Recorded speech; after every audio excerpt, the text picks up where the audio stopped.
Hey everybody, it's Jason Blaha here, and this is not the introduction, but this is the first vlog of my lifter, Luka, and we're still working on getting the footage the way that we need it, getting him to put stuff in landscape, so we're just going to roll with this first vlog. Alright, we started the week off max effort upper with a floor press, right? He had a 160 kilogram floor press. You guys saw me upload a 325 or 320 kilo deadlift the other day, which is over 700 pounds. He is a national record holder on the deadlift in his country. Even though it's a junior lift, it is also the all-time deadlift record in his country. All ages, all weights, and he's drug tested. So, just to put into context how strong this guy is. So, here we go, his box squat max. He did 220 kilos on the box. His back squat's a little stronger than this, of course, and we want to get that up. You know, he is a phenomenal deadlifter. We need to get his bench press and his squat caught up now, right? We need to get them caught up. And again, I'm getting him used to filming more accessory work, so we're going to get more of this coming up. So the bench press day, really all you guys saw was, the pause benching afterwards. But we do obviously do other movements. So just to give you guys an idea of what his stuff looks like at the moment, max effort upper days, we also do lat pull downs, we do skull crushers, we do laterals, and we do band press downs. All right, for the lower day, we do good mornings, one arm dumbbell rows, leg presses, cable pull throughs, standing crunches at the moment. Okay, so you're seeing some of that here. We obviously didn't get everything on film. It's doing his dumbbell rows. Although I have told him I want him losing the straps for a lot of these. He's been strapping up for them, but I want his grip work to be good. You know, he has done well in competition. He has pulled over 700 still. But I do want to make sure that he's getting grip training in. It's probably not a big deal for him. Because, again, he's been successful in competition. But I don't want it to become an issue. So I do want him doing more of this pulling work completely raw. Especially stuff like dumbbell rows. So like this is so important to our grip training. And I get a lot of lifters who do this. But again, what ends up happening if they do it this way, we end up having to do more grip work. Right? Now, that's a balancing act to be had. Because some people's backs are so strong that we need to do it that way. Maybe they do stuff like a hook grip just fine on the platform. And they do okay with it and it's not a problem. Okay, and they just need the extra back development. So that is something that needs to be weighed out on a case-by-case basis. So when I make that statement, I don't want people to hear me saying, oh, well, we always have to do all of our pulling raw because our grip will be weak otherwise. Well, no, that's not necessarily the case.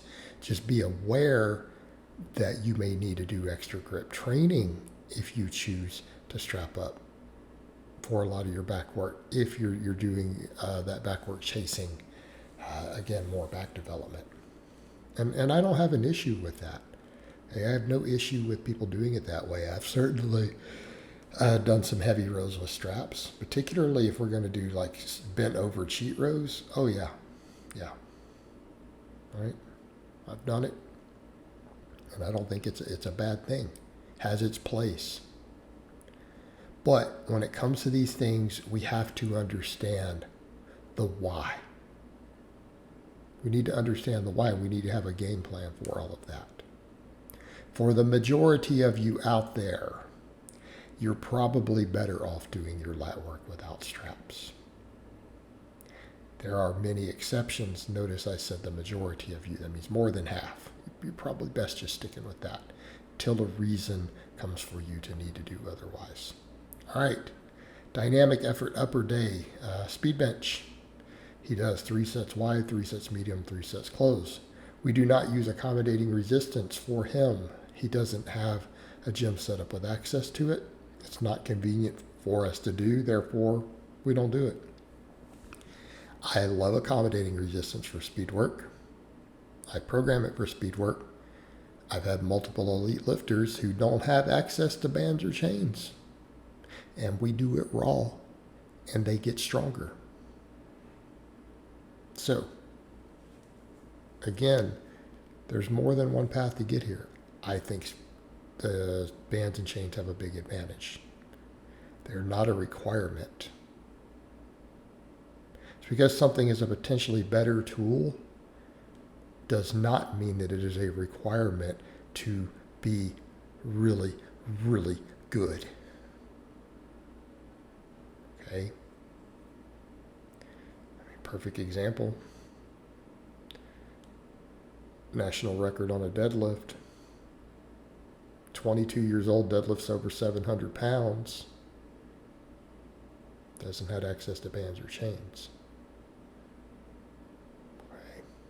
Case in point.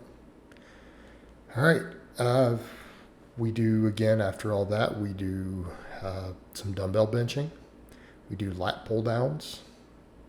I know people are going to be like, why you got him doing lat pull downs instead of pull-ups? Because we can.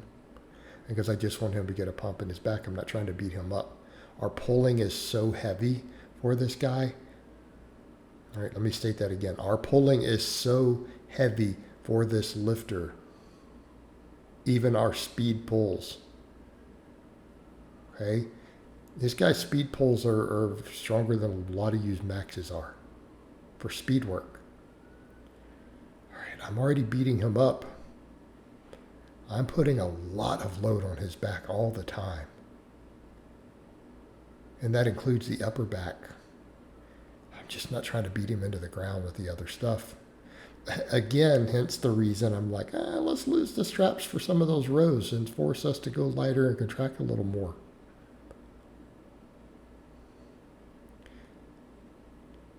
Because again, potential recovery. It's a recovery thing. His dynamic lowers pretty much look like the max effort lowers for the supplemental work that I just broke down. Again, here's him hitting a 220 box squat again. And we're going to make this guy even freakishly stronger. Wait for it. All right, guys, but that's really all I have to say on that today. I hope it's been informative, and I'll talk to you guys next time.